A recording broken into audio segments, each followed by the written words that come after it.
Welcome to Top Tier Wrestling, your ultimate destination for all things AEW and WWE. Whether you're a hardcore wrestling fanatic or just a casual viewer, we've got you covered with the latest news, in-depth show reviews, and our unfiltered opinions on everything happening in the world of professional wrestling. Join us as we dive into the high-octane action, dramatic storylines, and backstage buzz of AEW and WWE. Get ready to step into the ring with us and stay on top of the wrestling world. This is Top Tier Wrestling.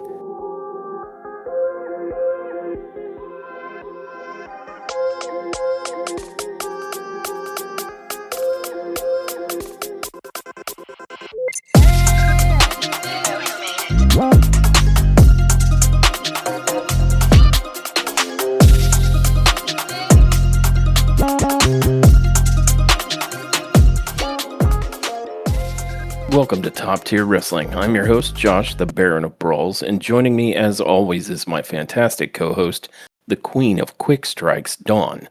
Tonight we're covering WWE RAW from December 9th. Let's get into it. Those some quick strikes. Yes. Oh, God. Ugh. Help. Somebody save me. I had to stop because I was causing such a wind force. Yeah, I couldn't handle it. It's like you're learning that sorcery that Yeah. Io Sky knows, where she can hit you from a foot away. Oh, I have much to learn from Io. Much to learn. Hey, Io's looking good. Yeah. That one little flub aside, she's killing it in there. But before we get to Io killing it in there, this episode opened with Gunter coming out. It was casual Gunter. He was wearing a long sleeve shirt and jeans, which is unusual since he's usually in a suit. So we were like, oh man, relaxed Gunter.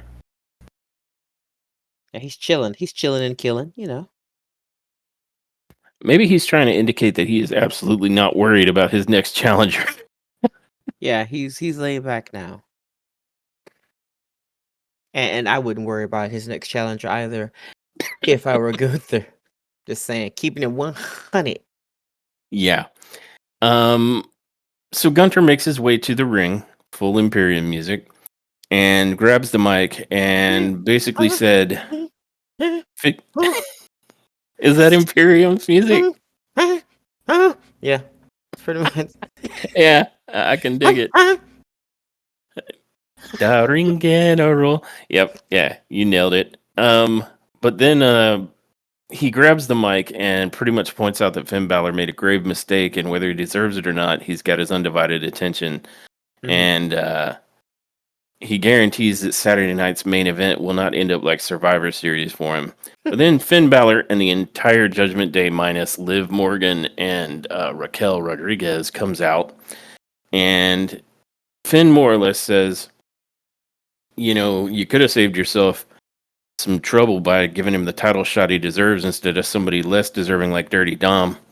Damn. And I only point that out because, like, he keeps taking shots like that at Dirty Dom. I don't know if they're trying to salvage the Judgment Day or if they're teasing that it's about to burn down. Because for a group with no leaders, Finn sure seems to be doing all of the things that gets, you know, people ousted from the Judgment Day.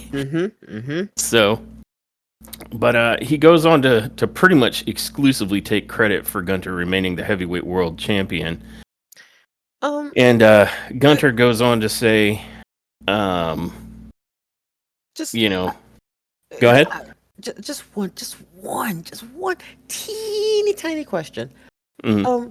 Did you find it confusing that some of the members, namely Carlito and Dominic, were wearing T-shirts that said "Street Trash"? Or well, Carlito had a shirt on that said "Street Trash," and Dominic had something that he was wearing on his pants. It could have been a shirt tied around his waist that said "Street Trash."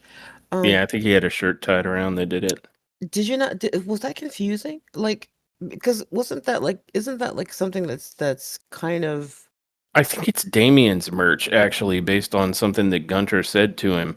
And so I'm like, are you reinforcing the idea that he's street trash, or are you secretly advertising Damien's merch because he's really still your buddy? Right. I was very confused by that. Because I mean, if it's Damien's merch, then you wearing it isn't the flex you think it is. Like No, you bought his shit and now you're wearing it. So like what? no, I'm being it's sarcastic. Okay. Your money wasn't. yeah. When people are buying Damien's merch off the shelves and not Judgment Day writ large merch off the shelves, that's Yeah. yep. Like so is the burn that you were wearing his shirt or that none of your shit is selling so you were wearing his shirt? Yeah, I don't know. Maybe that's the case. Maybe Damien's like cutting them in on the profits. I I don't mean, know. we know Carlito ain't got no damn shirt. I It's don't just know. an What's it apple. gonna say? Not cool and cool. One on each Yeah. side. Oh my god, I bet It's that's it. reversible. I bet if I look that up, that's exactly what his fucking shirt is. Yeah, and one's probably like him biting an apple is the cool side, and Oh. him getting the apple slapped out of his mouth is the uncool side. Oh. Um, at, Depression. at Okay. any rate, Gunter goes on to essentially, I mean, he takes a while to say it, but the message, the takeaway is that Finn's not on his level and never will be. I think he said something along the lines of, "Hey, I used to respect you, but then you started cutting corners and getting with the Judgment Day, and now you're a piece of crap." I'm paraphrasing, but the whole time he made that point, and this is why I brought it up. I'm sitting there thinking, dude, you're part of a stable yourself, and it wasn't until like what 2 weeks ago Yep. that you sent Ludwig Kaiser off to do his own thing. Prior, he interfered with almost every match you had. Come on, Trash. Um, so I don't know. I guess he's a high caliber minion instead of these street trash minions. Yeah. I guess I suppose is the point. Riff raff, street trash. You know what else? Um, there's one thing that he says in his little speech that I thought was really cool. Um, he said, so here we are now standing across from each other with no respect left, and I figuratively and literally looking down on you. And I was like, God damn. Yep. And That was then, but I cold mean, blooded. here's the thing. Like, so I could see somebody going, "Yeah, well, you are because you're standing in the ring." I promise you, every member of current Judgment Day could get in the ring, and He would Gunter could still be look looking down on them. None of them meet the height requirements. Like we even made the and point, that's like why when, it still stands. Yeah, that's why it was a yeah. cold diss. Well, and the funny thing is that they call it the World Heavyweight Championship, and I'm like, I'm aware that weight classes pretty much don't exist in WWE unless they decide they will. Like Yeah. suddenly, they exist when you need 205 live or Right. something. But if there's anybody on the roster that you could make the case is not actually heavyweight, it'd be somebody like Finn Balor, who, if they're lucky, break 200 pounds. Yeah. So, yeah, you're gonna be the heavyweight champion, Yeah. sure. Yeah, you'll be the heavyweight champion when you go and eat another version of yourself. That's the only Yep. way. That's the only way, Mike. Dude. But that's neither here nor there. I just find it funny that they call it the heavyweight championship when they don't respect anything even remotely resembling Yeah. weight classes. I mean, that's amusing.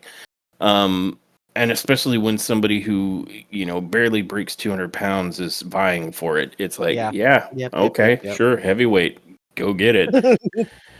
Um, Yeah, bro. Cool. Cool story, brah. Yeah. But essentially after that, the Judgment Day remembers that they actually outnumber Gunter and decide they're going to try and get up on the apron and get in the ring. But before they can get there, Damian Priest's music cues up and he comes in behind him and charges towards them. And I think he like double clotheslined Carlito and JD straight away did. and then Yep. proceeded to throw Dom into the barricade. And then he like laid out Finn briefly, and I want to say Carlito got back up only to get put back down, and then Finn I think got one hit in from behind, and tries to launch Damian Priest into the ring where Gunter is still standing, but Damian reverses it and throws Finn in there where Gunter is standing. Yes. Una reverse, my dude. Yeah, and it proceeds to be an ass whooping, and then once Judgment Day is dealt with, Gunter then goes off and sucker, like, I'm trying to remember what he did. Was it a clothesline? At any rate, he goes off on Damien, and so now, Damien and Gunter, who were kind of standing against the Judgment Day, have gone off against. Well, Gunter went off against Damian Priest, and that allows Judgment Day to eventually overcome Gunter, and then they overcome Damien. And long story short, the Judgment Day, after several coup de grace, ends up standing tall over both of them, with Finn holding up the tag team championship next to the heavyweight championship that got left in the ring. Yeah, he was doing a Roman. Yeah, trying to. And I suppose that's good. I suppose it's good to let the Judgment Day get the one up, because I guess WWE, even though there's this tease of a thread that makes it seem like they're heading towards it collapsing on itself because Finn Balor is being the leader of their leaderless group and comes out saying stuff like, giving a title shot to someone who doesn't deserve it, like Dom, which you and me can think that, but you would think that the guy who's on your same team ain't gonna say that kind of thing. Yeah. You know what I mean? Yeah. So there's definitely dissension in the ranks being, foreshadowed here overtly. Yet they do seem to still be trying to make the Judgment Day seem like they are a faction, of repute, and that they're a dangerous group that should be considered. Yeah. With spots like this. So altogether, not a bad spot, and this. I will say one thing. This entire episode seems like it's a one giant promo for Saturday night's main event. Yeah, I agree there. Because many matches, relatively high profile card matches, by the way, because this is going to be for the heavyweight championship, mind you, are matches that are going to appear on Saturday night's main event. Yeah. So I feel like this was like a big through line for this Raw, was setting matches for main event. Yeah. After that, you sort of see the Judgment Day, celebrating in the back, and that's when Adam Pearce shows up. And whether you like the Judgment Day or not, you always know that when Adam Pearce shows up, he's about to make your life suck. So he shows up, especially when he's big mad. Especially when he's big mad. And he tells Judgment Day that though he appreciates the chaos they cause, he would like Finn to appreciate the fact that because of their actions, this is going to be a three-way dance, triple threat match between Finn Balor, Damian Priest, and Gunter for the heavyweight title. And additionally, he lets them know that Finn and JD next week will be putting their world tag team titles, those titles they've been neglecting and have very rarely defended, again on the line against the War Raiders, and Judgment Day is banned from ringside for that match. And then to kind of poke Finn a little more, annoying as hell Liv Morgan goes, "So Finn, do you have any advice for Raquel ahead of her match with Rhea Ripley? Because when we listen to Finn, we win." And she says it super sarcastically, and Finn, who is now seething, is like, "I'm gonna need some time. I'll get back to you on that." Yeah, not gonna lie, the trolling Liv Morgan is amusing as shit, man. That's because she leans into as annoying as she is in those moments. I know, and it's so when she does, I'm like, yep, troll away. I'm here for it. Yeah, but again, big message that is the Judgment Day? Are they reinforcing the Judgment Day, or are they, are they falling apart? You don't know, do you? Yeah, you don't know, nor I. I don't know what they're doing. But all the makings are there for a pretty solid and annoying troll type faction. And I don't know if they're gonna get rid of Finn, or if they're just gonna just disband the whole thing, or if Dominic is gonna screw him over and fight for power, for the fake or the invisible leadership of the group. I don't know what the hell is going down. Um, Prediction: yeah. Rhea and Damien are going to execute Liv and Finn, and Raquel will run away. And then JD will become the new Goodyear blimp with his head, and Dom and Carlito will crawl back to the LWO. There is no way that Dom or Carlito will be accepted back into the LWO. This is pro wrestling. Like Dominic could run over Rey Mysterio with a car, and like Well, he's that's this family. year. Okay, Next yeah. year, him and Rey will be the father and son team that you always wanted. As Rey makes a heel turn. Oh, that's true. But I mean, hey, because I mean, if new, never mind. But but if like okay, I can see Dominic going back, sure. And I kind of feel like they're trying to see if they can make him a face again. There, because I think they're like, we went all the way to this one side. Can we make it back? The answer is yes, you can. Dominic is already, he's very close to being a face again. Like Yeah. it won't be as hard as you guys think. Um, No, especially since and, the last time Dom was in the ring, he was getting chanted for. Like yeah, in his match against Gunter, he was getting chanted for. exactly. So if he shows up and starts wrestling some big matches and not being a little rat, I think the crowd will turn in his favor. And it's probably that whole, they loved hating on him, and now they've hated on him long enough to want to love him again. Yeah.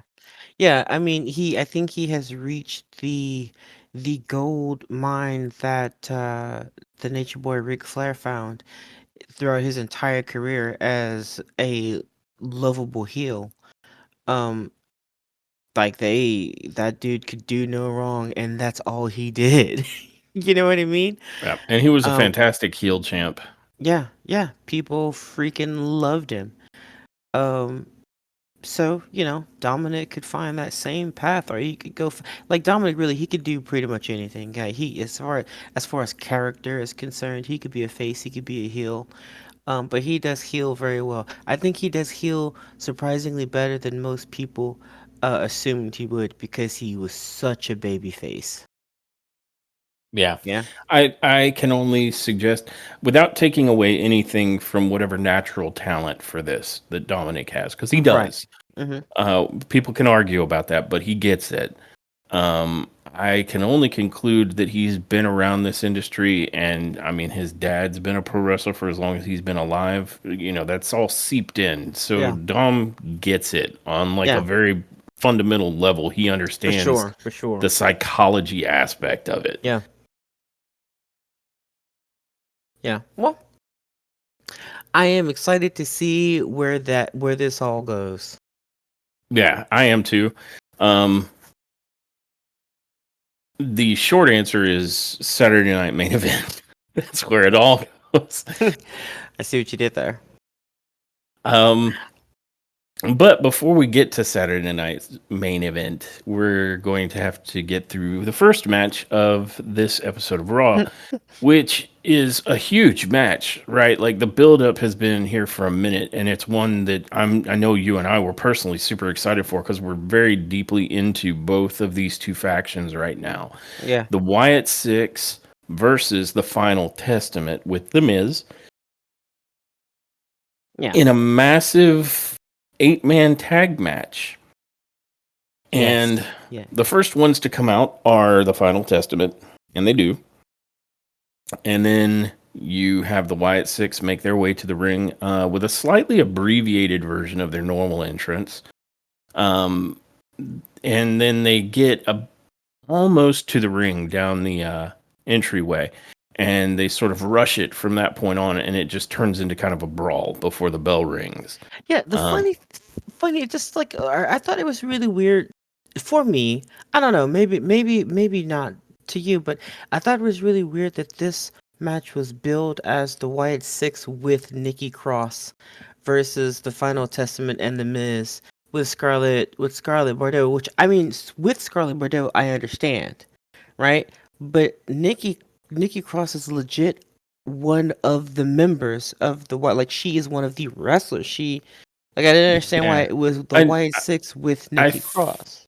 think it's because they're the only two that are not actually participating in the match, Mm, because neither one of them are actual competitors in this match right now. yeah, It's just all the guys. I see. Because it Yeah, wasn't like a mixed, like it wasn't like a huge mixed tag or anything like that. So I think it was listed that way because Nikki and Scarlett aren't actually competing. yeah. Even though they do get into it, they weren't actual competitors for this match. I think that's why it was billed that way. Okay, that's fair. But It struck me as weird when I was watching it, but I mean, listening to the explanation, I get it. I just thought it was really weird that they did it to Nikki too. But no, you're right, you're right. yeah, Technically, I can neither one only of them were in. Yeah, yeah, that's my only assumption because yeah, you're right. Nikki Cross is like a full member. yeah. Although I think Scarlett is equally a full member of the You're Final right. Testament. It's Yeah, just that she that's. doesn't. I mean, Mm, unless they're doing mixed tags, mm-hmm. they won't usually be built. Otherwise, it would be like Scarlett with the rest of Final Testament, carrying Yeah, Cross and all them. You know what I mean? yeah. Okay. And it would have to be Scarlett versus Nikki with these others because they don't, unless it's a mixed match. Right. I don't know why they wouldn't bill Yeah. it that way. So yeah, I guess it's not as weird as I thought previously. Maybe not so much marijuana. Maybe that's it. No, no. I mean, I can Maybe. kind of see where you're coming from because if you were just Yeah. looking at it, you'd be like, "Why is Nikki Cross being held separate from the other members?" Yeah, but Right. your explanation, what you said is makes total sense though, and that's kind of a industry norm too. So I don't know why I'm tripping. It may have just looked funny. Like, why does Yeah, Nikki Cross look like she's not with the rest of them? And yeah. I can see where you're Maybe I coming immediately from. went on the defense because that's Nikki Cross, and I'm like, don't you do that to little Nikki? Like I don't know. I don't know. No, as near as I'm aware, Nikki and Scarlett are both members of those factions. Yes, he's a nice boy.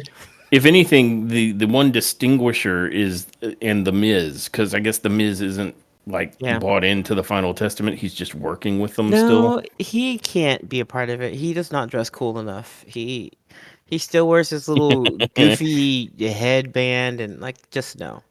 Yeah, I mean he's Miz. He's keeping his identity distinct. And I Um, am totally okay with that. He can be CM Punk here amongst the OTC tribe. That's fine. yeah. And just to kind of summarize the match, there were a couple of really nice spots in this Yes. match. But to summarize the match, as we get started, it looks like Uncle Howdy is trying to finish it quick, and he attempts to Sister Abigail carrying cross like before like the bell has even rung. And if it wasn't for the fact that Miz had immediately bailed to the outside, he would have gotten it. But Miz pulls Cross out. And then Cross, I think, asked for a timeout, and we went to, I want to say we went to commercial at that point. And then Yeah. when we come back, they're set up like a proper 8-man tag with everybody kind of in their own respective corner. And initially, Final Testament, once things got underway, is kind of in control of this match. Um, and they're beating on Joe Gacy. Very And screamy. for a while, like it looks like Akam and Rizar pretty much have Gacy's number because he just can't get away from either of them. And then he makes his way, he finally gets the tag, and he tags in Eric Rowan, who pretty much single-handedly deals with Akam and Rizar. After he's kind of beaten up everybody who messes with him, you have Gacy. I want to say there was a point where Rowan and Miz were the legal competitors, and Rowan's kind of beating the crap out of Miz, and then Akam and Rizar come in to try and deal with Rowan, and they double powerbombed him, and that was a pretty cool spot. But that's when Gacy and Loomis come in and deal with. Sorry, that's who deals with Akam and Rizar, and they throw them both out of the ring. Yes. And Gacy does, I want to say, a suicide dive to both of them, and then as they're recovering, Loomis takes to the top and hits like this huge, crazy-looking trust fall. And I think maybe he should trust a little less because I felt like too much of his back and Oh shoulders yeah, yeah, hit yeah, the yeah. ground just Mm-hmm. straight up. Um, Yeah. His first thing backstage should have been, "I'll never trust you hoes again." his first thing backstage should have been ow, because it looked like he just dove into the floor. Sitting on an entire ice pack, just like laying on a bag of ice. Yeah, the whole thing. Yeah, But you're right. after that, you've pretty much taken out Akam and Razar, and Miz was taken out by Rowan, and Rowan was taken out by Akam and Razar. So we're pretty much down to Miz and Uncle Howdy to mix it up. And Uncle Howdy deals with the Miz pretty quick, trying to like just beat him up. And Miz is like, "Oh hell no, I don't want any of this." And he tags out to Karrion Cross. And while Howdy is dealing with Cross, one of the cool things he ended up doing to the Miz was he hit a twisting neck breaker off the top rope, and that was pretty nasty. Yeah. And I want to say Howdy ends up clotheslining Karrion over the top rope towards the entrance ramp. And it looks like Uncle Howdy is going to go for some sort of like aerial. And I'm like, really? He's going to do that? But Scarlett trips him. And so he turns his attention to Scarlett, who backs herself all the way into the announce table, trying to keep away from him. And that's when we discover that Nikki Cross, I guess, was hiding under the announce table or just got out there that way. And Wade and Tesseract are like, "What? We had no idea she was under there." Uh-huh. Yeah. You freaks. Yep. And so the nerve.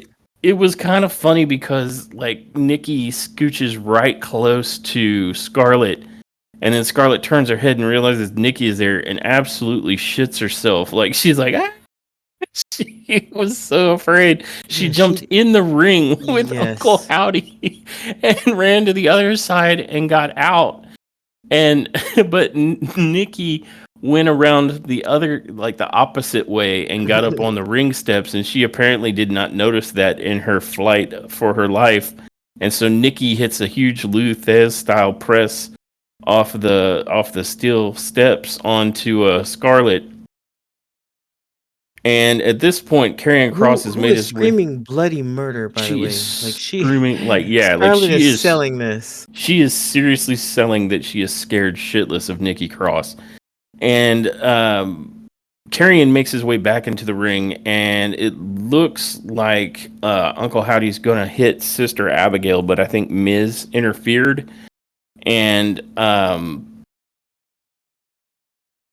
then I think Uncle Howdy reached through the ropes because Miz was on the outside, and he thinks he's so sneaky because he rolled out of the ring, but he's like patting himself on the back with his back to the ring, and so Uncle Howdy goes over and grabs him by the head and spins him around and hits the mandible claw through the middle rope onto the ground where where Miz is standing, and so Miz is being put in the mandible claw through the middle rope. And that's when I guess the ref had just given up on life because he didn't see this, I suppose. And so Paul Ellering reappears after apparently having been murdered by the mandible claw that he had received some weeks ago, and throws some kind of powder in Uncle Howdy's face. And so Howdy kind of stumbles back, hit with this powder that has clearly blinded him completely. This entire time, the ref was distracted with Karrion. Yeah. Who had his attention and just didn't see any of this. And so when Howdy stumbles back into the ring all powdery, the ref obviously thinks this is fine, and Karrion picks Howdy up and hits the final prayer and gets a 1, 2, 3 real quick, and then all of Final Testament like hightails it. They're like, "Holla, thanks, bye." Yeah, I think the ref, once he turned around and saw Karrion doing the final prayer and saw just powder flying off of Uncle Howdy, I guess he was thinking, man, that dude is dusty as hell. I don't know. He was probably like Wyatt Six. They're weird. I don't know. This is probably part of his gimmick. Like, why smell Uh, baking powder in here? Why but is on their way out, Carrion is literally carrying Scarlet, who is traumatized now forever, and at the same time, he's holding up two fingers, indicating that's twice now that the Final Testament has gotten the better of the Wyatt Six, and so we will see more, I'm sure, of that in the future. And though a lot happened here, I feel like the match was over just as it was getting good, and that this was more of a teaser or a build up for the better match that's coming at some point. Yeah, Surprisingly, they didn't announce it for Saturday Night Main Event, but some match in the future is going to happen between these two factions. I'm certainly hoping so. Um, and I think I would have been a bit more okay with this particular match had they told us about another match, given us something other than the Final Testament and the Miz whipping ass and then leaving. That's it. Like I know that the last I saw was that everybody in the Wyatt Six are just running into the ring to check on Uncle Howdy, and that was that. So I think because it was so short, and it felt so rushed, it reminded me of another time that Akam and Razar were in a feud with another tag team, and they kept teasing matches that kind of never happened. Um, and I'm just wondering why. Uh, so I'm hoping that's not the case here. I'm hoping that we will see more, and the Wyatt Six gets their comeuppance, gets their come up their revengeful comeuppance. Yeah, I agree. Because I really like the idea of these two factions, in Yeah, particularly these two factions, because the Final Testament sort of has a weird occultiness to it, and the right. Wyatt Six absolutely has a weird occultness to it, and so this is a great pairing for that kind of thematic. Yeah, And so I'm really hoping we get to see more in the future, and this left me wanting more, which is usually a good thing, but I feel like it was cut. I mean, it really felt cut a little short. Like yeah, this felt like it was one spot of like some of the big banger 8-man tag matches that we've gotten used to over the past year or so, watching yeah, between, where they infrequently happen in WWE, but they often happen in AEW. This felt like it was just one high spot and then the match was over. yeah, yeah. So hoping that they are planning to do more at a later date, but a very like soon, not sooner rather than later. Yeah, Indeed, indeed. I hope this isn't the last we see of this. I don't think it will be, yeah, but I don't know. This felt like too much tease and not enough match. yeah. Almost like a long play promo for a future match. So we shall see. Um, Yep. but it was okay. It was okay for what it was. Yeah. Um, After that, we go to a CM Punk interview, and I don't know that I can describe this in any kind of way that's going to be fair, because to me it was like CM Punk said some crap that is probably all crap, and that was it. It was he cut a promo, pretending it was an interview with Jackie Redmond. Yeah, that's pretty much it. She asked him about the favor, and he said he didn't think it was the right time to talk about it. And that it was a personal thing. I'm like, okay, well, if it was personal, then why do we know about it? Um, and he said that him and Paul go back many, many years. And it's between him and Paul. And again, if it's between those two, why do we know about it at all? Right? Like this could have Um, been arranged over the phone instead of on national television if that's the case, you know? yeah, if that's the case, you could just say we talked and we've worked something out. Then that would have been that. But you basically put a secret in the air for everyone to see, and ask you about. And then when they do, you're like, well, that's just between us. It's a very personal thing. But that's cool. The meat and potatoes of his promo is that he does not hate Seth. He doesn't know why Seth hates him. This goes back many many years when Seth was 16 years old and he asked CM Punk to teach him the ropes for free. And because CM Punk has done it all, everything that Seth has done, he already did, and he did better. Um, and what else did he say? Um, Yeah, it's I mean something about that was like pretty much it. I think it Uh, was something along the lines of like Seth did okay holding it down at oh, the company right, while right, he right, was right. gone, but now the starter's back, so it's time for second string to go sit on the bench. Yeah, And I think the thing that kills me is that like CM Punk has been back for almost a year now, and he's been injured for a good portion of that, and he has like two halfway competent matches, and everybody's like, "Oh, he's the best." He at least isn't fucking it up. You're right. yeah. Um, at least not too bad. And I'm sorry, but to me, CM Punk like doesn't hold a candle to Seth Rollins as a worker. Like either in the kayfabe or out of it. like, but we can talk more about that when we get to Seth's response because almost Um, everything Seth says is like the truth, as I you see know, it.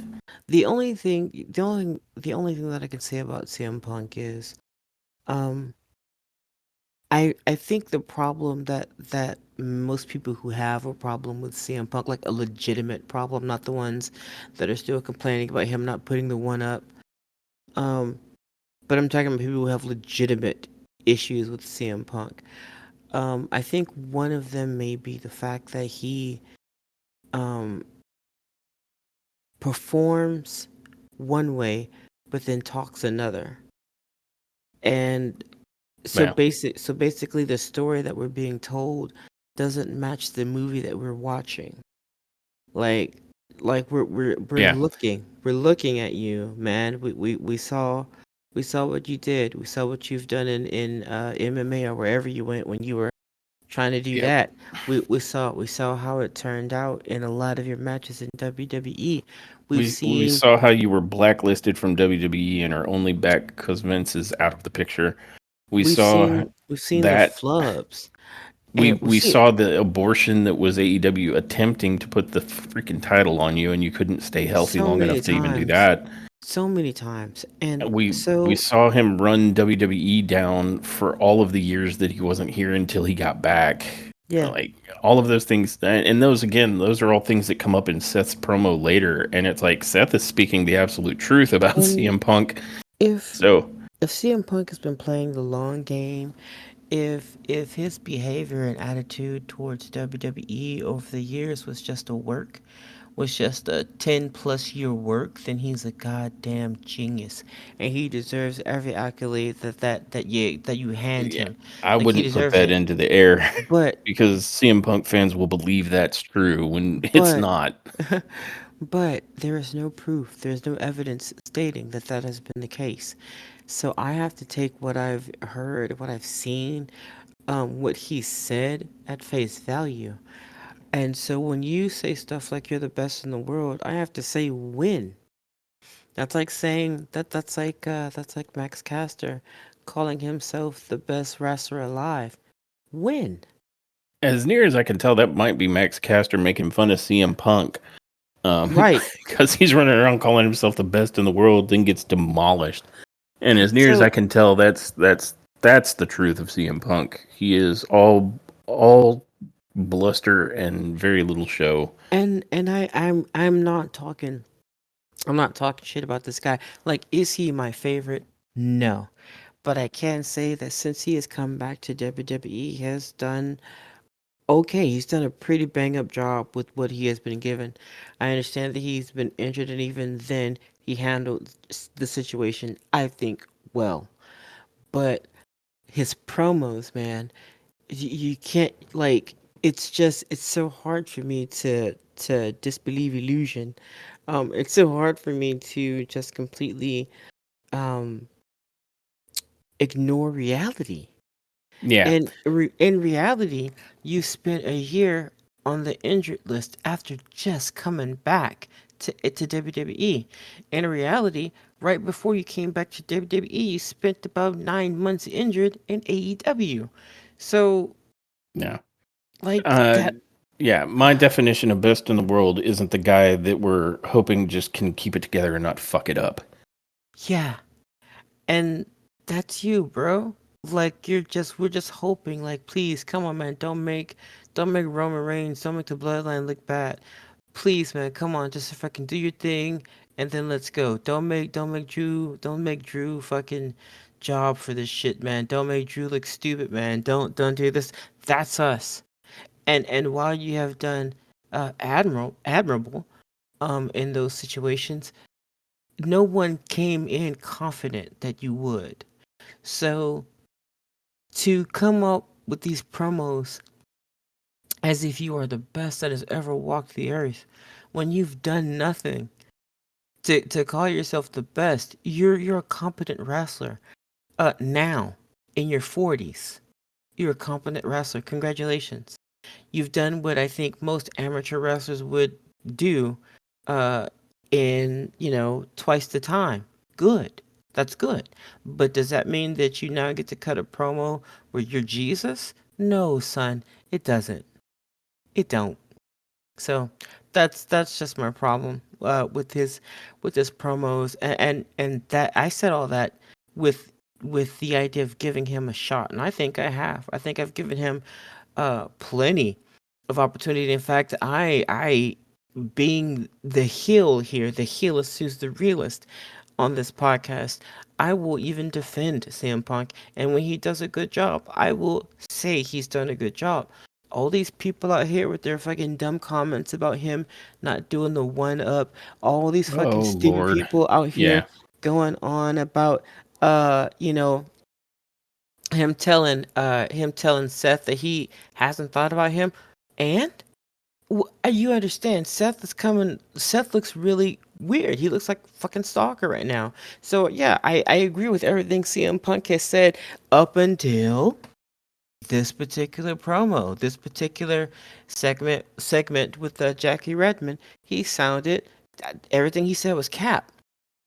Everything he said was cap, and now the roles are reversed because I had a raised eyebrow for Seth uh up until tonight.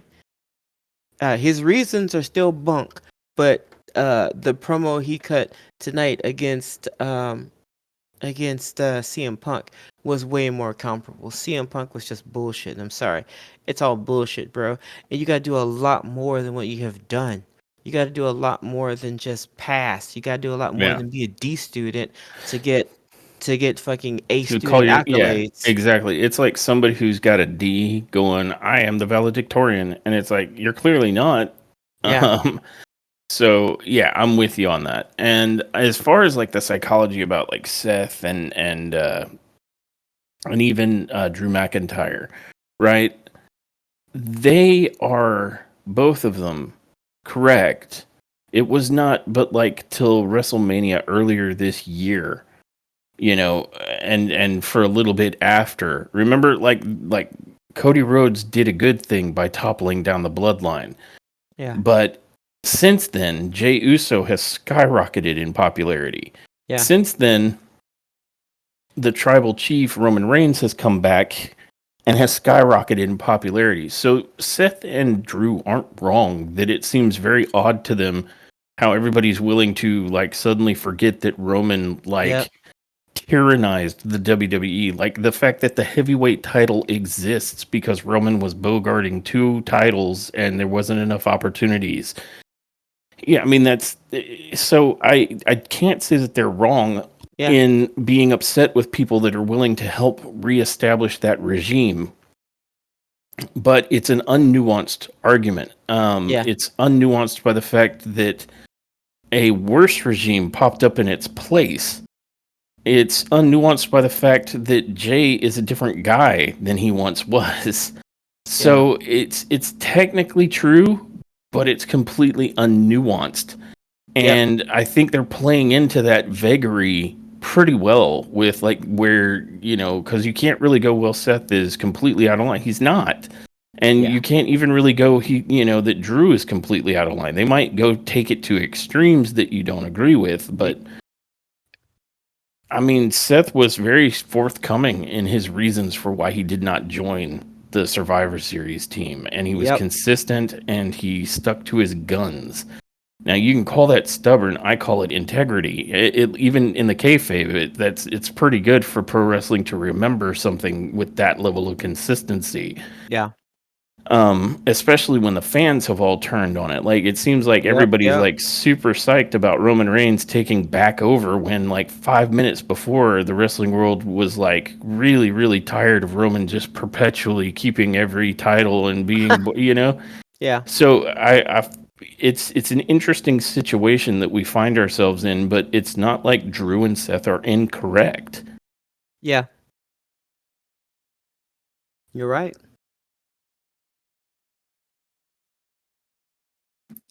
But I just wanted to speak to that because it seems like it's relevant here. So, like, if they're mad about CM Punk standing alongside, I guess you can add that to the pile. But, Drew is taking it out on everyone, whereas Seth seems to be specifically targeting CM Punk because he was targeting Punk before. So for him, it just adds one more log to the kindling of hate. Whereas Drew is willing to unilaterally obliterate anyone who helps with Roman Reigns. And then similarly, Kevin Owens is on that same page. He's completely turned on Cody for teaming with Roman Reigns because it's like, and he's being made to be the bad guy for it when, he ain't wrong. It is pretty, I mean, because we watched several matches where we saw like Kevin Owens obliterated by the Bloodline. Oh my God, Roman! It's not like he's just out that of line. One match alone where Roman slammed him on the stairs. You remember that? Slammed on the back of the stairs. Yeah, that's the one I'm thinking of, and it back of head to the steel steps, not even the flat part. It was like he hit the corner. Yeah, they tried to kill Kevin Owens practically, and specifically Roman. Yep. So I can totally get why people would be like, no, this isn't okay. Yeah, like you literally just teamed with literal Hitler because micro Hitler is here. That's not a good enough reason. Yeah. So it's almost like their positions make sense because it's almost insane the way the crowd has turned to want the OTC back. But I think it's only possible because this other bloodline is like nothing's really changed and they are, they're right now they're the bad guy bloodline.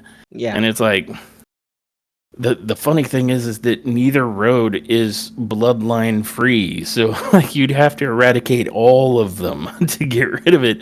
Right. I don't see that happening anytime soon because the bloodline has a deep well of individuals to pull from. Yeah, they can keep going. They can keep going for a minute. Indeed. Yeah. But after the CM Punk quote unquote interview, we come to our second match of the night, which is Liv Morgan versus Dakota Kai. Mm-hmm. And this match wasn't for the belt, so I guess it was just a tune-up for Liv Morgan and maybe for a chance to have Dakota Kai get in the ring with her. It didn't last long as a match on its face. It was okay. And I say that because I'm not particularly like interested in either of them in the ring. Like their in-ring work doesn't blow my mind. But it's also because this match ended up being ultimately less to do with Dakota Kai and Liv Morgan and more to do with the Pure Fusion Collective coming out and interfering against Dakota Kai. Yeah. And so in short order, it ends up being Kai trying to fight Liv Morgan and all of the members of PFC. And it's not until after it kind of gets bad that the other two members of Damage Control that are currently active, because Asuka's out there somewhere, maybe she'll come back soon. But Io Sky and Kairi Sane come out to attempt to assist Dakota Kai. but it is not prior to Morgan hitting Oblivion on Dakota and picking up the win. Yeah. Then PFC goes to gang up on Kai, and that's when the rest of Damage Control comes to the ring, and Io Sky helps Kyrie get up on the top rope and bomb all of them, and then proceeds to go ham until she turns her back to the center of the ring, and Liv Morgan sneaks back in and hits Oblivion on Io Sky too. Like a thief in the night. She just came out of nowhere. She really did. She just appeared like a little puff of cloud. Yep, and that is largely in service to the fact that Liv Morgan has a women's world title match against Io Sky at, one guess, Saturday Night Main Event. Yeah. So this felt less like a match for the match's sake and more like a match that was more for storytelling and for promoting the bigger match that's happening on Saturday Night Main Event. It was okay. I would even say it was like meh. Yeah. After that, they had been showing throughout the evening that Xavier Woods and Kofi Kingston have made their way to the arena, and as they're walking around backstage, they're getting the cold shoulder from everyone because no one approves. No one approves of the way they treated Big E. Haters gonna hate. Yep. Whatever. You know what? You know who could have said something? Big E, but that's right, he wasn't there. Burn. True. However, it's the first person that says anything to either one of them is they're walking past Adam Pearce's office as he's stepping out of his office with Cody Rhodes. Pastor Rhodes. And Cody kind of gives disapproval face, and they stop and look at him. And Reverend Rhodes then says that Kofi and Woods should be ashamed of themselves. Disappointed, Daddy? Indeed. And Woods and Kofi kind of shrug it off and are like, whatever, dude. And that was that. That sort of sets the tone for everything that's happening with the New Day, I guess they're still called. Whatever, they're nice boys. But moving on from there, we are treated to even more talky words. This is a very talky word heavy episode. Seriously, guys, people had a lot to say, which is why we're just going through. Because we don't want to sit here and read verbatim what they said, or we would be here all night just reading, scripts. But this was a lot of talk. It was a lot. We are treated to a video package of Drew McIntyre looking very sharp in a suit with his hair tied back. And he more or less says that he had to reassess things while he was out injured.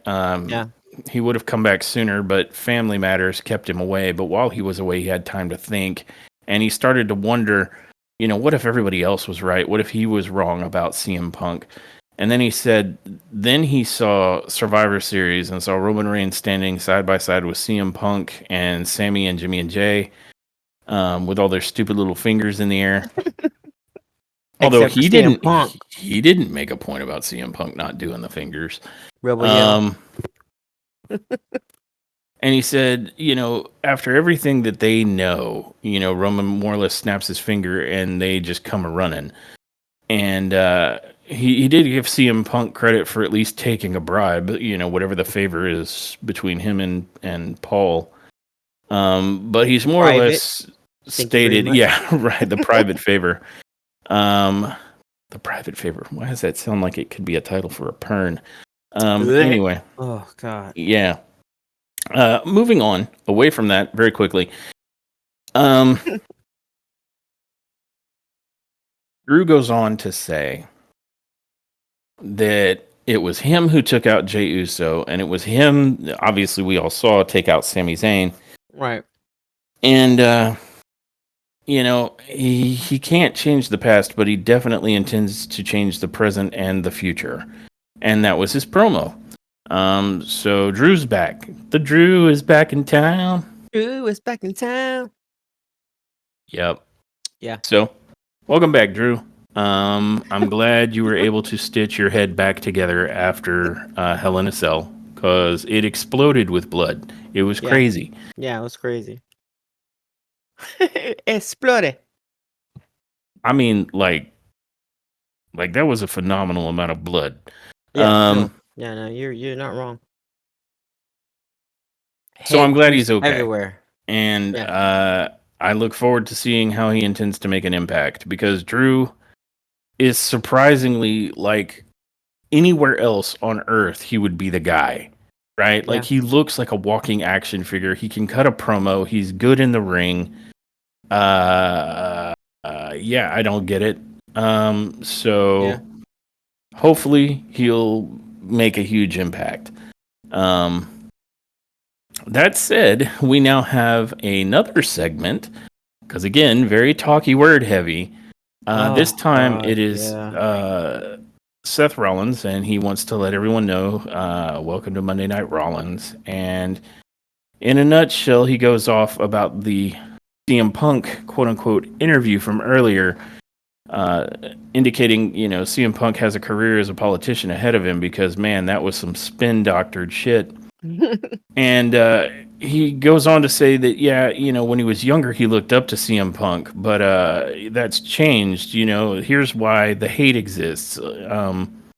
He walked out of this company. He ghosted everybody that he used to work with, proceeded to run his mouth and run down WWE every chance he got, failed at every endeavor outside of WWE until he had to come crawling back to here. And why did he do it? Because they took him back and the money was right. And I'm like, ooh, ice cold. The truth, it stings. Ooh. What So, did he say? but before he got too far off, deeper into that, Sami Zayn comes out, and Seth Rollins says, look, Sami, if you're out here to defend CM Punk again, you and I are about to be fighting again. I don't have time for that crap. And Sami says, look, last week you were angry, I was angry, we both said some things, but I wanted to apologize for assuming you were the one that dropped Jey Uso. And Seth says, you know what, Sami, that's a good point. We've known each other a long time. Our kids play together, and yet when Jay got dropped, I was the first dude that came to your mind. And Sami said, well, the reason for that is, you were talking crazy last week. You seemed obsessed like you were Drew McIntyre. And Seth's like, I'm not Drew McIntyre. And Sami's like, no, I know you're not Drew McIntyre. You're better than that.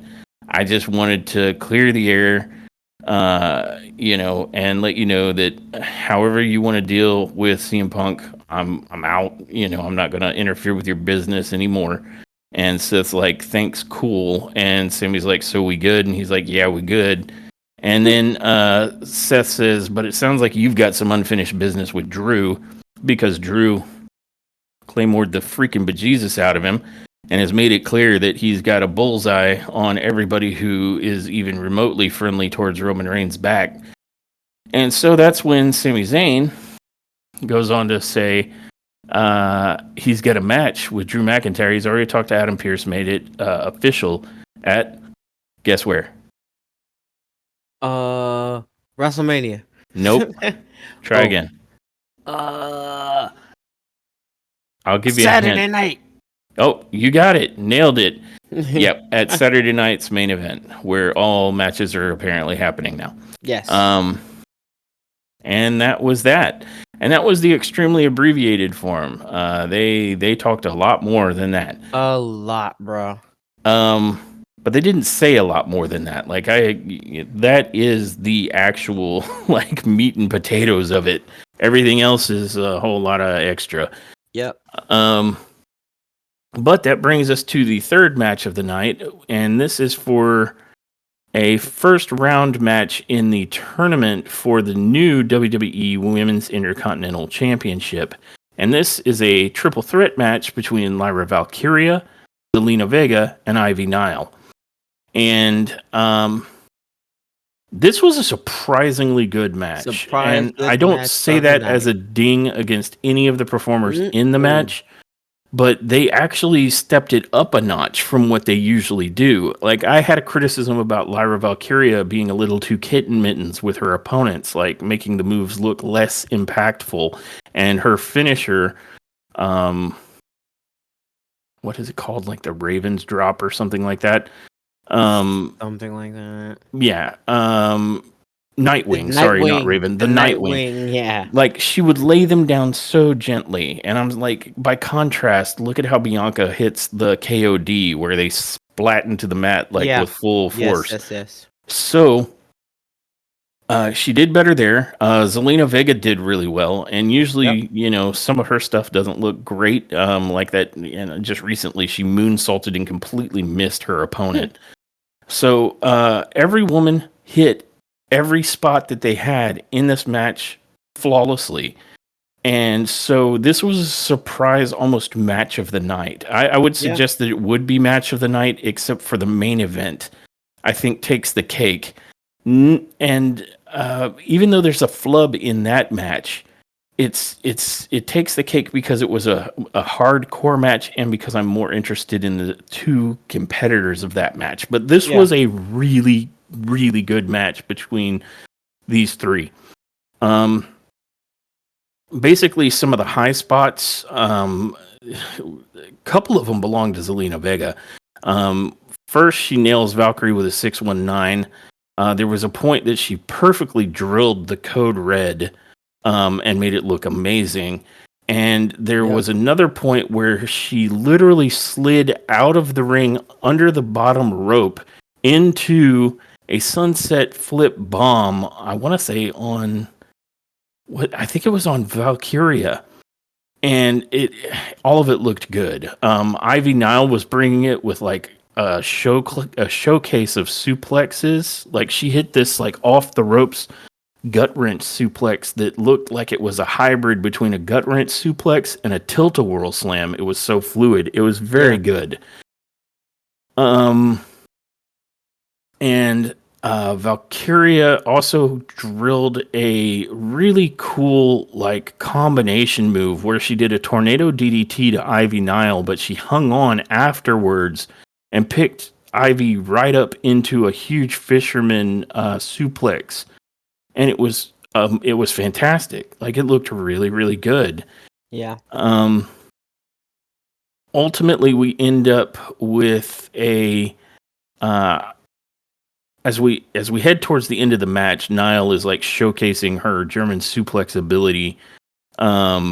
She also she hit her new finisher. She hit the reverse kind of Uranagi slam on Zelina Vega, and you and I both, we were like, oh, that's it. Ivy hit her finish. It's over. Yep. Except Valkyria interrupted, and then Nile went off on Valkyria from that point, hitting like a couple of rolling German suplexes. And then I want to say Nile also hit Valkyria tries to fight her way out of the German suplexes, and she does briefly, but then Ivy Nile gets her back for, into position for a really nasty looking belly to back suplex. But while both women were down for that, I think that was the point where Vega did like an off the rope move and landed on both of them. I'm trying to remember what it was, because I'm tempted to say it was like a swanton, but I don't think that's correct. I wish I had I ain't got it like that. I defer to you. Maybe it was a swanton, actually. Now that I think about it, I think it was a swanton. And I'm not used to, I think what made me hesitant is I'm not used to seeing Vega go for a swanton bomb, but she hit it on them as they were double stacked. And that was pretty cool. But I want to say after that big suplex, Vega delivers a code red on Ivy Nile. And Valkyria breaks that up and then connects with Nightwing. And it looks really good. Like, it's not the Kitten Mittens version. This time she's with Prejudice. And it looked good, and she ends up picking up the win. And this, I mean, I might give this the most stars of any match on the night, or neck nobs. Yeah. So, I think if it was all just based on technical prowess and in-ring work, this might take it. Just because, like I said, there was a flub in the main event. But again, my interest is so much greater for Rhea Ripley and Raquel Rodriguez that Yeah. it's not for me personally match of the night, but it's up there. Like this Yeah. could be a match of the night, and these three ladies are the ones that gave it to us. So I really have to applaud them. This was a fantastically good match. It was, at least to that point in this episode, the best match we had seen at that point. Yeah. I absolutely agree. And this is still very like if it's not match of the night, it's a close second just because of how surprised I was at Mm-hmm. at it being as good as it was. It was refreshing, not surprising like, oh my god, they don't suck, but surprising that they took it to another level. Like Yeah. whenever they get in Yep. the ring, it's not suckage. They don't suck. It's just I'm usually not very interested because I know what's gonna happen. And this particular match, they threw out the stops here. They really went for it, and it looked good. Fully agree. Yeah. So, And then, would you like to talk about what came next? ooh, ooh, yeah. Um, Ooh. the New Day segment. Um, so the New Day, they were gonna come out to explain or talk to the audience because that's all who mattered. And before they got out, I believe it was Xavier who took one of the cameras. Um, and they made a point to mention that it was a particular cameraman. I can't really remember who. Yeah, and Um, it ultimately doesn't amount to much, yeah, though. it doesn't matter, but it doesn't matter. Okay.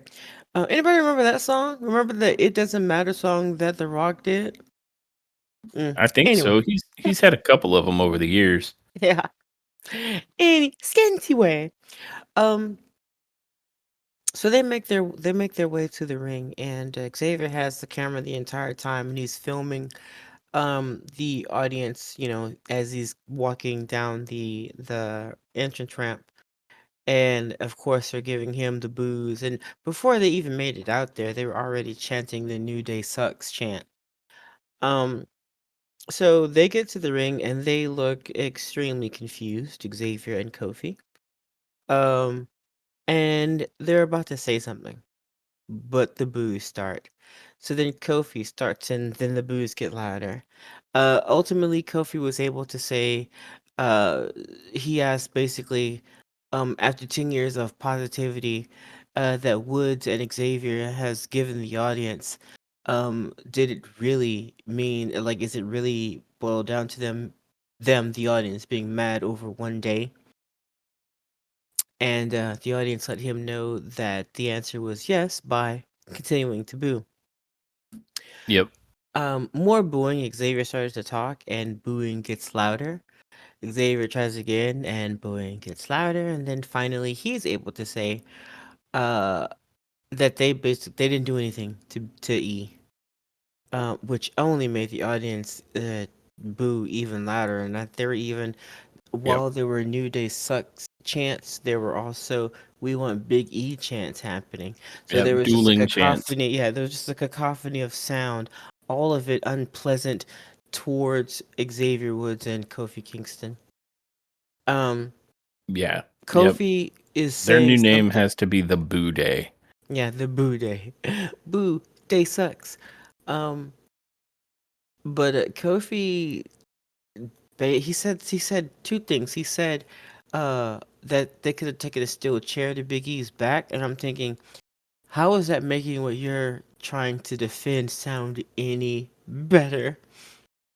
And well, he had a response to that, which Hmm. was that they could have taken a sledgehammer to the back of E's neck, you know, guys.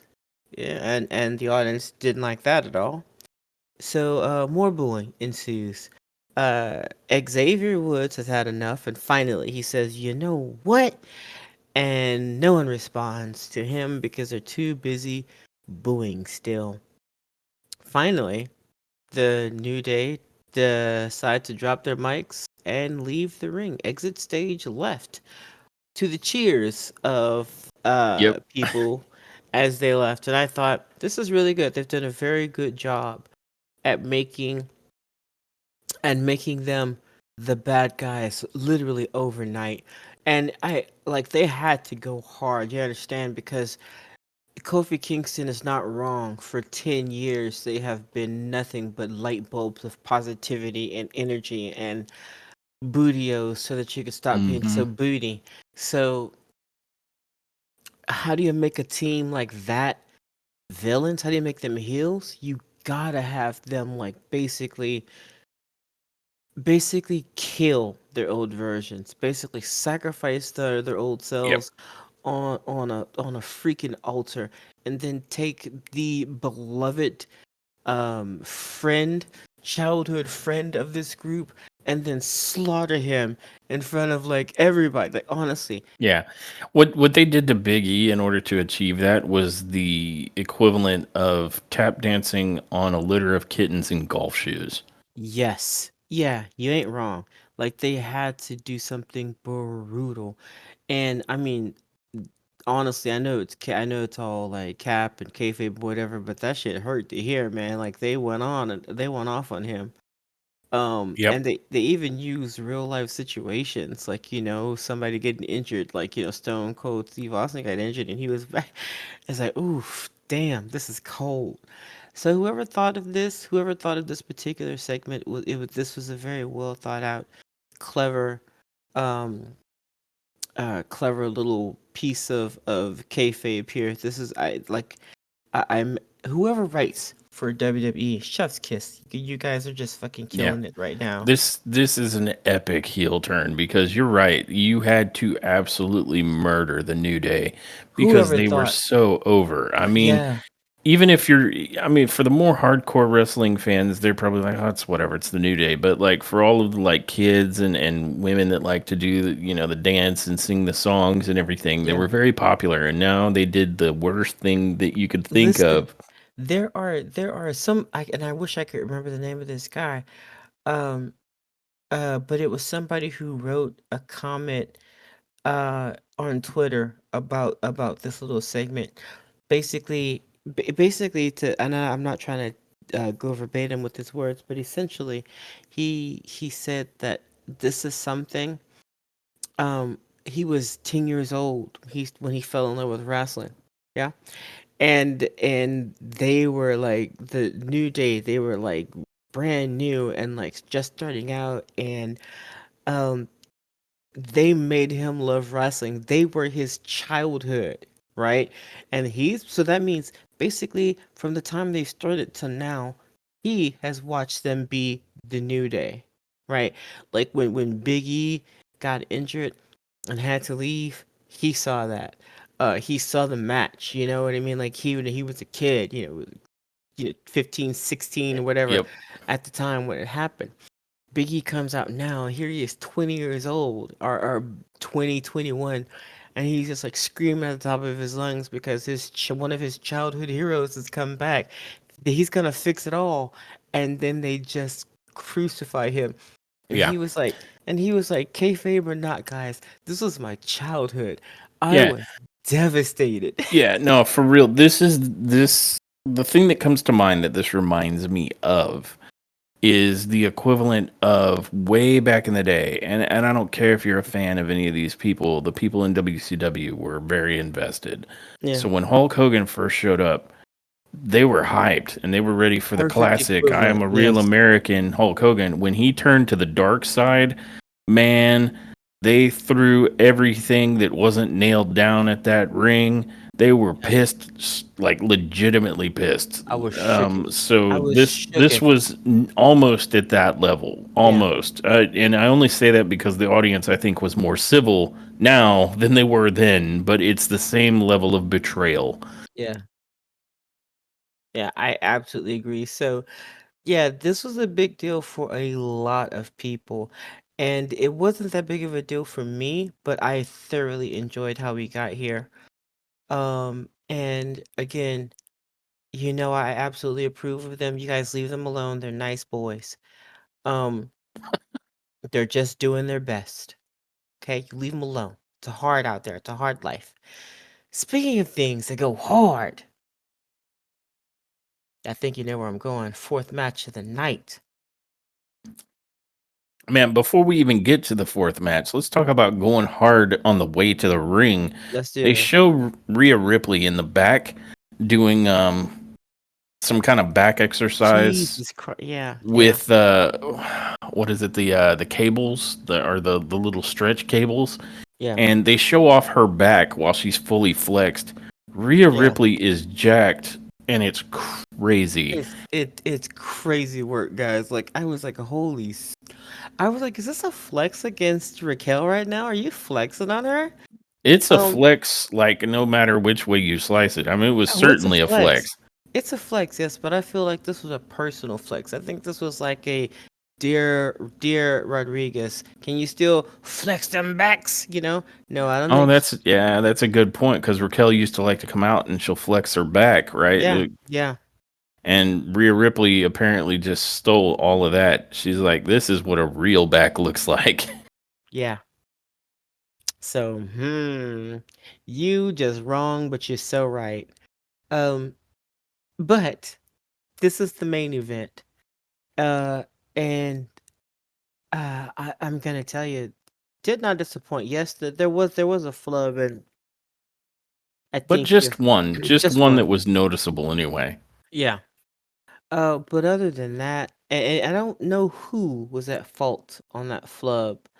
But I know that I can say that for me, all eyes were on Raquel Rodriguez. This was a very important match for her to look good in. She didn't have to win. Okay, she did not have to win. Um, but she needed to look good in this match. And what I mean is, I needed to see her hitting shit hard. Not not these kitten mittens, not this half-ass kick attempt, not nothing like that. I needed to see her go hard in the paint because Rhea Ripley is definitely not a competitor that you need to go kitten mittens with. Like she is not that one. Um, and I'm happy to say that Raquel did just that. She did not uh pull Go her kitten punches. mittens. Yeah, she Nope. did not go kitten mittens. That there was one thing that really caught my attention she had a excuse me, she had a situation where she had Rhea uh basically she was holding her and she tosses her overhead onto the announce desk. Oh yeah, the fall away slam. Yeah, yeah, yeah. Yeah, yeah. Out, so basically if they're out there on the apron and she's got Rhea and she just basically yeets her overhead legend has it that Rhea is still rolling uh on the other side of that desk to this day. We don't know where she is or when she's coming back, but when she does, she's gonna come out and finish this match. But I thought, man, that looks fucking good. It looks brutal. Like just a fucking brutal launch over Yeah, the it ringside was barricade. It's just yeet. yeah, it That's was right. No, really good. yeah, but then this Ripley, Rhea, she had yeeted Rodriguez over the ringside barricade, and Rodriguez, oh no, it was Ripley who just threw a trash can, just, just threw a trash can Yeah, right into off the end Raquel's of the face. brawl. Yeah, yeah. Because Yeah, they initially started the match brawling their way through kind of the back yeah. of the crowd and then It worked was their a way back up to ringside through the yes, crowd. yes, yes. Yeah, and she yeeted that trash can right into Rodriguez's face and it exploded with like all the little papers and shit that was in it. It was so good. Yeah, yeah. Yeah, and that was all before the follow-away slam over the announcement table. So, or the over the announce table. So, like, all this happened, and then finally Raquel was like, you know what? Fuck yeah, just yeet. Um, and then after commercial break, we come back and Raquel, she's got control. Um, just looking good. Both ladies give each other their big boot. Like, I mean, there were some really good high points here, man. This match looked really good, and Raquel looked like a worthy competitor for Rhea Ripley, and that's all I have fucking wanted since Raquel has come back. That is legit all I have wanted was to see her look like a legitimate, competent competitor against Rhea, because I've seen it before, and I just wanted to see it again, man. And I feel like I did. And I feel like in many ways this was slightly better, because this was not a situation where Raquel was pulling her punches, and I don't feel like she needed to. I don't feel like she felt that she needed to. I feel like she felt that she could be reasonably hard on the paint here, because she was dealing with Rhea, who could take it. And so could Raquel, so neither one of them were pulling their punches, and it was good. And that flub that happened, I can't really, I can't tell you what the move was supposed to be, but ultimately it ended with Rhea going, well, fuck yeah, and hitting her with the chair, hitting Raquel with the chair. It was and off the. There we go. Josh can tell you. But ultimately, for me, good match. Great. Continue, please. Oh, sorry. My bad. It was off of the end of a spot where I think Liv had just interfered, and then Raquel was setting up a chair, and she put it on its back with the legs up. And I remember you saying repeatedly, "I'm nervous about whatever you're trying to do with that chair." Yeah, did not like that at all. It was the first time she attempted to set up for the Tejana bomb in the match, and it looked like she was going to try and Tejana bomb Ripley like into the legs, the up sticking legs of the chair. Jesus, and we were like, Christ. Oh no. Yeah. And Rhea gets out of it. And then I want to say they get back to a point where they've set up another chair, not that same one, but this other chair. And Rhea is behind Rodriguez, and it looked, if I had to guess, it looked like she was trying to lift Rodriguez up, like in kind of maybe a belly to back position, and then spin her down into like a face buster maybe. But whatever it was supposed to do, it looked like the lift was like they either weren't on the same page or whatnot. So it didn't look like Ripley got her up very high, and then they both just sort of fell forward kind of ungracefully. And then, like you said, Ripley then, recovers from that by grabbing one of the other mini chairs that were in the ring and just smacking Raquel with it. So it was the only spot that looked like there was a bit of a flub, and it wasn't a big flub. It wasn't huge. It just stood out because the whole rest of the match looked so good, like including the performances. Because I was watching close, right? Because we've been watching to see if Rodriguez can bring it like she should, because her and Ripley had bangers in NXT. And this was the first time since she's been back that this was reminiscent of that. Like starting with that fall away slam over the announce table. I mean, she looked great. Her punches looked great. Her throws looked great. And technically speaking, this flub may be on Rhea Ripley. But I think it was just a miscue. And so it's not that big of a deal. Like I said, it only stood out because the rest of the match was near flawless. Both of these women were just bringing it, and it was a real smash mouth contest between them. And then you have Morgan, who comes in to interfere because it's an anything goes match, right? So of course she's going to. And there's a point where she actually is able to hit Oblivion on Rhea, and we're like, oh no.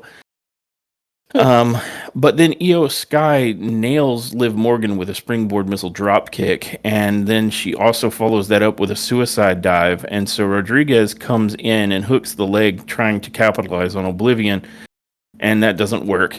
And then she tries to go for the Tejana bomb, and that doesn't work. And this is, I want to say, at some point in there, Rodriguez at some point in the match, Rodriguez sets up the table, so it's kind of sitting off in the corner. And so Rodriguez then tries for the Tejana bomb, and Ripley counters out of it, landing behind her, back on her feet, and Ripley then pushes her into a chair that was wedged in between the top rope and the middle rope. And on top of that, she goes all the way through and I think dings with the ring post. And from there, Ripley gets a hold of her and connects with the Riptide through the table to pick up the victory. And it was outstanding. I mean, it was so good with all of the factors that could have cost Ripley that match. And it was like, no, Liv is going to interfere. But everybody looked pretty darn good. Again, minus that one little ding. And again, it only stands out because the rest of the match was so good. Yeah. You end up concluding with Rhea Ripley walking over to pick up the women's championship that Liv had brought into the ring. And Io goes to the middle and reaches for it at the same time. And so they both have their hands on it and they lift it up together. And they're kind of staring at each other as the show goes off the air. And, showing that Io is clearly pursuing that, and so is Ripley. Yeah. And, of course, that match with Io Sky and Liv Morgan is coming up on Saturday night. Main event. So that's going to be one stacked card. Saturday night.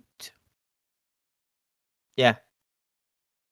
And, yeah, I'm here for that shit. I don't know if they're telling me that Io is going to win the belt, but if she does, I'm cool with that. I would love to see her and Rhea in some matches. And I mean, I also am okay with them giving other competitors an opportunity to hold that belt before Rhea gets it back and holds it like Roman Reigns for 2 fucking years. So, yeah.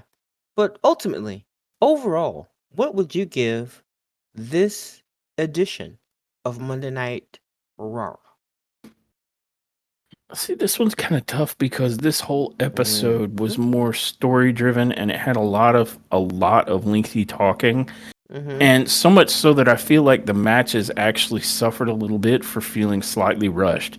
The one match that didn't feel rushed was probably the third match. The first match between the Wyatt Six and the Final Testament, I've already discussed, felt rushed.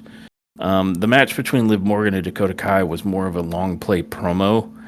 And the last match, as enjoyable as I found it, would have been nice if it had been given a little more time to breathe. But they started that match with like 10 minutes left before they went off the air. Yeah. So it didn't have long. Yeah, I felt I felt like you could really feel the 2-hour window now on this particular episode.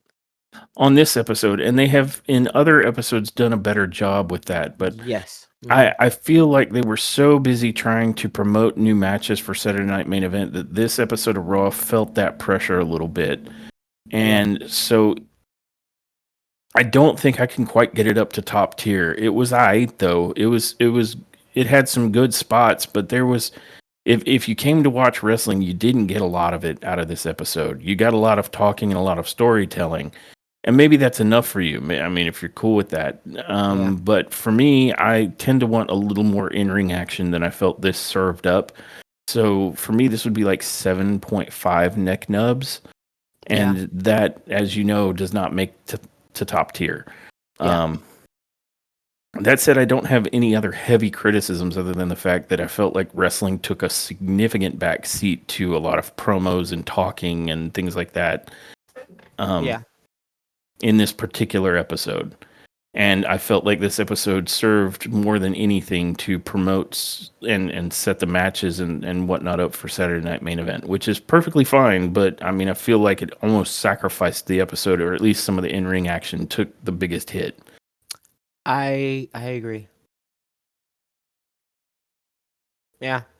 And I would have to give this episode about 7.5 myself. It's not that I didn't enjoy the episode. I did. It was a good episode. It was just fine. But I think it was too heavily centered around Saturday Night Main Event. And there was a lot of talking, man. I felt like I watched a lot of talking. And whenever the matches happened, I felt like the matches just kind of rushed through, except for the match with Lyra Valkyrie. Valkyria. Yep. Like, yeah, that one. Except for that match, but those matches are always kind of short. So I feel like they knew exactly what they were going to do in their match, and they came out and they did it. So it felt like they had allotted for the time given, while the other ones kind of were like, let's just kind of get through this real quick. Yeah. So yeah, but that's all. You know, I don't want to be dead a horse here, but yeah, I'd give it about a 7.5. For sure. Sorry, Yep. just dropped Yeah, it there. no, I feel you. I've said what I felt critical of, and I agree with you. Not any reason to browbeat it, and it's not like we're not saying it was terrible. We're just saying it wasn't quite top tier. Like this doesn't compete with what we've seen out of Survivor Series, what we've seen out of the Raw preceding that, and the SmackDown before it. And that's a good thing to point out. Because of real life stuff. Our schedule precluded us from being able to cut a podcast for Saturday's Collision and for Friday Night SmackDown. Friday Night SmackDown was top tier. It was very, very good. I suggest anybody watch it if they haven't yet seen it. And Collision was okay. It too didn't quite make top tier. Pretty much the way we ended up feeling about it was every match that had something to do with the Continental Classic was very good. Everything else was mediocre to bad. Yeah. That included some stuff involving like the very convoluted MJF, Adam Cole, and now Kyle O'Reilly crap, and just some of the non-Continental Classic matches that weren't quite up to par. So it was okay. Again, I think we would give it probably like a 7. It was all right. And similarly, this episode of SmackDown, not terrible by any means, but not top tier. It's not on that same level that better shows have earned top tier, and some of them even close to as perfect as you can get, like Survivor Series. Yeah. This wasn't that. It was still good. It just wasn't top tier. That concludes our coverage and our review of this episode of Monday Night Raw from December 9th. Almost said Monday Night SmackDown. Smack Raw. I know, I did. Monday Night Smack Raw. That's a whole different kind of show, I think. But I want to thank everybody who has joined us for this episode, and I hope you can join us for our next episode, which should be our coverage of AEW Dynamite on Wednesday. Should be. Yep. And until then, I don't think I have much left to do but roll the outro. You know what I got to do. Bye, guys. Thanks for tuning in to this episode of Top Tier Wrestling. We hope you enjoyed our deep dive into the latest AEW and WWE news and shows. Don't forget to subscribe to our podcast so you never miss an episode. Follow us on social media for updates and to join the conversation. Until next time, everyone, remember, wrestling is always better when it's top tier.